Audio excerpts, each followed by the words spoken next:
Hey folks, this is Rhykker with a gaming news wrap-up video where we discuss the happenings of the week. This week's topics include rumors about an Act 6 for Diablo 2, reports of the state of Blizzard's new survival game, Activision Blizzard not recognizing the employee union, and more. As always, discussion timestamps can be found in the description below. But right before you skip ahead, just a quick reminder to ring that sub notification bell to be alerted to new Saturday episodes and stay up to date with gaming news highlights. In our first quick story, we have some good news for StarCraft fans. Maybe. Possibly. Hopefully. In a recent tweet, actor Simu Liu, who portrays Shang-Chi in Marvel movies and starred in a Diablo 2 Resurrected commercial in 2021, said in all caps on Twitter, "Please save StarCraft." In response, Blizzard boss Mike Ybarra tweeted a smiley face. Now, maybe Ybarra was just happy to see a big actor express enthusiasm for a franchise that now falls under his purview. But I'd imagine that he knew that people would read into that smiley face and suspect that it meant more. Meant something like, "Oh, I know we have plans for StarCraft, but I can't tell you about it yet." Because it certainly would be cruel for Mike Ybarra to toy with the emotions of StarCraft fans by replying to this tweet if he knew that StarCraft was dead and buried. Cruel to string us along with a glimmer of false hope while he laughs, looking down upon us plebeians from his ivory tower as he twists the very dagger in our heart to watch us bleed out the last of our love for a franchise that deserves so much more. I actually really enjoy how active Mike Ybarra is on social media, and if the price of that is the occasional broken heart, well, I'd rather that than him feel like he can't post anything without people jumping to conclusions and then getting mad when their assumptions turn out to be wrong. In other news, get your thumbs ready because the Steam Deck is officially launching on February 25th. That's when they'll be sending out the first batch of order emails to reservation holders, at which point customers will have 3 days from receipt of the email to make the purchase before the reservation moves on to the next person in queue. So if you're an early reservation holder, be sure to check your spam folder just in case. And if you're a late reservation holder, hope that the early reservation holders fail to check their email. The first Steam Decks will ship out on the 28th, and new email order batches will be sent out weekly. In other news, Crytek confirmed this week that a new Crysis game is in development. System requirements have not been revealed, but I'm expecting 3 NASA supercomputers and Jarvis will be required to run it on minimum specs. And once again, the NVIDIA prophecies continue to come true. The big NVIDIA leak included Crysis 4, and though they listed a release date of October 25th, 2024, I can't imagine that's a firm release date so far out in advance. Probably just a target that can always be pushed back if necessary. Also this week, we got new information about upcoming RPG Elden Ring from the Taipei Game Show 2022. We learned that the game has gone gold and is on schedule for its February 25th release, with devs currently working on a day 1 patch. We learned that it'll take 30 hours to play through the game, just going by the main story route, with dozens of hours of side content. And you will not be able to experience 100% of the game in one playthrough because it will branch out toward the end. Other big news this week is that Respawn Entertainment has 3 Star Wars games in the works. The first being a sequel to Jedi Fallen Order, the second being a first-person shooter of some kind, and the third being a strategy game via a collaboration with BitReactor, a company that includes devs who worked on XCOM, which is wonderfully exciting news. We actually spoke about BitReactor in last week's video. In other news, Blizzard revealed this week via blog post that it's working on a new PC and console survival game in an all-new universe, meaning it won't be connected to Blizzard's existing franchises. The announcement came with 2 pieces of artwork and seems to serve as more of a recruiting post, encouraging people to apply to Blizzard to help build the game, than a hype announcement reveal, which is typically how Blizzard unveils a new game. This strategy, though, has become more common in the industry lately, that is, putting out recruitment posts, because competition is getting really fierce among devs seeking the best talent out there. And with the past several months of negative headlines concerning the employment conditions at Activision Blizzard, I imagine they have not been getting quite the influx of job applicants as they have historically. Now, the survival game is in some state of playability, Via Twitter, Mike Ibarra said, quote, "I've played many hours of this project with the team, and I'm incredibly excited about the team's vision and the brand new world it presents for players to immerse themselves in together." And this was backed up by journalist Jason Schreier, who tweeted, quote, "For what it's worth, even some of the most disgruntled Blizzard employees rave about this game and team." Now, the survival genre is quite played out at this point, but Blizzard isn't typically known as being trailblazers in a genre. They take an established formula, they streamline it, and they execute it at a high level of polish. At least historically, that's how they became big. So this could be something like a AAA Valheim. We'll find out eventually, but definitely not anytime soon, TM or otherwise. I do believe the announcement served another purpose for Blizzard, however. Either that or it was just really convenient timing. Again, after months of negative headlines about Activision Blizzard, news of Microsoft buying the company was the first real positive headlines that started to see people hopeful for Blizzard. Announcing a new game and a new IP is another positive headline, capitalizing on the momentum started by the Microsoft news, which helps shift the narrative surrounding the company away from the lawsuits and the striking employees and instead onto things that can actually drive up the stock price. But speaking of striking employees, the 34 QA workers at Activision subsidiary Raven Software voted with a 78% majority to unionize, and then requested that Activision Blizzard voluntarily recognize their union, giving the company a deadline by which to do so.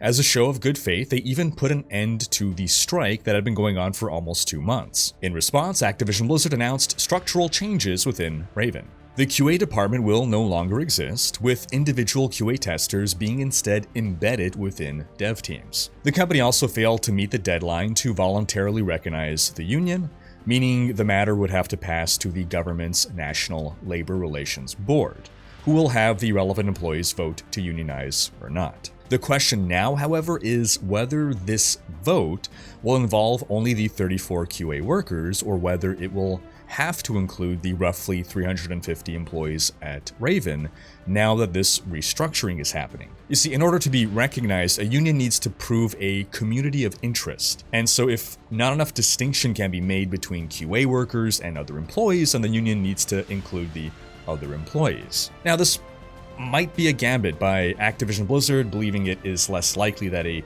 majority of the entire studio will vote to unionize, since there are likely a number of senior employees with jobs they're happy with who may be afraid of losing their jobs if the union vote passes, since in corporate America it is not unusual to hear that branches get shut down in response to unionization. It is also entirely possible that this is just highly coincidental timing, because the rest of Activision Blizzard Studios have embedded QA workers rather than dedicated QA departments, which is oftentimes seen as a positive thing. It's kind of the typical thing in the industry nowadays, since it means that QA workers are part of a game's dev team as opposed to kind of their own outside thing that just tests the games. They get to attend the meetings, they get to be a part of the game team. But in other news, we got a last Epoch dev update this week, patch 0.85, which will release in March. Will introduce a batch of new content that includes 2 endgame dungeons and updates to the arena, as well as visual improvements across the game. They continue to bring on more devs to work on the game's multiplayer, and progress continues towards the first multiplayer community test, though no time frame was given. In Lost Ark news, we learned this week that ahead of the Western launch, pre-downloads will begin on February 7th, regardless of whether you have purchased a Founders Pack or not. Head Start access will begin on February 8th for those who purchase the Founders Pack, which will be available for purchase until February 11th, at which point the servers will open for everyone. In Path of Exile news, we got the official trailer and content reveal video for upcoming expansion Siege of the Atlas, which will include new Atlas systems, pinnacle bosses, a unified Atlas passive skill tree, Eldritch implicit endgame crafting, new unique items, the Archnemesis Challenge League, and much more. The new Atlas passive tree will include over 600 skills to specialize in, and regions are being removed from the Atlas, so now your Atlas specialization will affect every map you run. And the 16 watchstones you used to have to collect are being replaced with 4 void stones that let you raise the tier of all maps on your atlas until they are all tier 16. In the Archnemesis Challenge League, you'll be able to build your own rare boss fights by applying modifiers to petrified monsters that you'll find in every area. Each subsequent petrified monster that you modify within a given area will retain the previous modifiers you've applied, and there are over 60 possible modifiers. The devs also released the patch notes with all the balance changes. There's a focus on improving 2 archetypes, handcast spell builds, and hit-focused bow builds. Links to everything in the description below. In Diablo news, you may have heard some rumors flying around about an Act 6 for Diablo 2 Resurrected. This started when Diablo 2 streamer Mr. Llama let slip a mention of Act 6, and quickly covered it up and pretended that he never actually said that. You want Standard of Heroes to do something? Well, when Act 6... What? I didn't say nothing. What'd you say? Did you say something? I didn't say anything. Mods, delete all clips. Many people believe this was a legitimate leak because Mr. Llama convincingly sounded like he slipped up and was trying to cover up his mistake. Now, what these people didn't realize is that Mr. Llama invented this new thing called acting, in which you say and do things to present a fictional reality for the purposes of entertainment. In fairness though, people don't go to Twitch streams expecting to be entertained, right? Well, enough people were convinced that community manager Pez Radar actually stepped in and commented on the matter, and his statement was quite ambiguous and left a lot of room for interpretation. On Reddit, he addressed this rumor by saying, quote, "No, there is no Act 6. Speculation over." Now, as you can see, we can interpret this in a lot of different ways. There's no Act 6 because it's not finished yet. They're actively working on it now.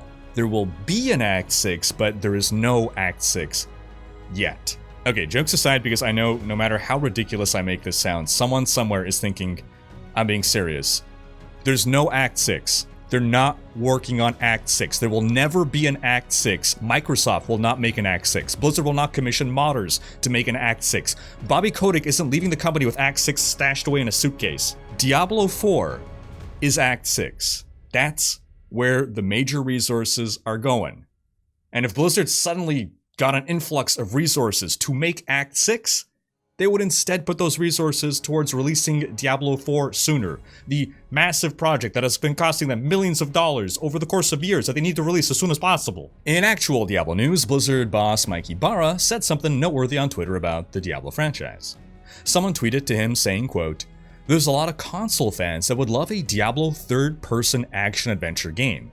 Can you please shoot this idea to the team?" Ibarra replied, "Thanks, we love the Diablo universe too and think a lot of potential exists to serve players with great content from the IP." Now, I don't believe this statement suggests they have anything specific in the works, but I do believe it shows that they are at least thinking about what other kinds of games they can make in the Diablo universe. If you want to believe the leaks, the first incarnation of Diablo 4 was going to be a third-person, over-the-shoulder, Soul-style game, before it got rebooted into a more conventional ARPG. In Diablo 2 Resurrected news, balance testing has been ongoing for patch 2.4 on the PTR, and preliminary results are that Paladin and Sorceress are stronger than ever.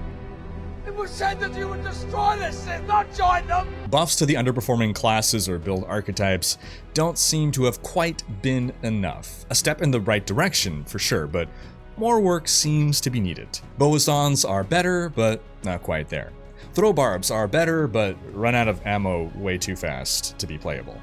Summon druids are better, but without being able to have all their summons out at once, they're not quite there. Assassin martial arts is better, but not quite there. And shapeshift druids were destroyed through the fixing of a bug that has been in the game for 2 decades, since druid was released. To simplify the matter, shapeshift druids double-dipped on a weapon's attack speed modifier, allowing them to attack faster than intended, but also making the weapon's attack speed disproportionately important relative to other pieces of gear. Now, the devs wanted to fix this because of that second reason. They wanted more weapon options to be viable by making the weapon attack speed less important, less of a focus, and thereby allowing players to be able to rely on other gear slots to get their attack speed. Unfortunately, this seems to have resulted in a net nerf to shapeshift druids, and many in the community were freaking out when they realized that the attack speed nerf was actually intended. However, the devs did explicitly say in their message at the end of the post that they are looking into ways to buff shapeshift to compensate for this. On Reddit, community manager PezRadar clarified, quote, "It's like everyone ignored the last couple lines of this post. It's not staying this way. As noted in the post, they are looking at ways to make shapeshifters better." Whoa, now, Adam. Expecting people to actually read a post in its entirety? Like all the words? Not just the ones that make me angry? Nah, you're asking too much. There's a fire or a paladin build going around that you may have seen that may look crazy overpowered, but in reality it's not quite so out of control. Is it powerful? Yes. However, it is very expensive to put together gear-wise, and while it's impressive to see it kill a screen full of hell cows in a second, it suffers against fire immune enemies, and just overall it's not going to beat the classic Hammerden. Is it a good build, and are fire aura paladins stronger now and they could be used for leveling? Yeah, all that's true. Does this build break the game? No. And ultimately what's important to remember here is that the test server is for balance testing, and the devs will make changes. You can expect a round of balance updates to hit the test server at some point soon, no more than once per week. Some good data has been collected, some good feedback has been passed on to the devs.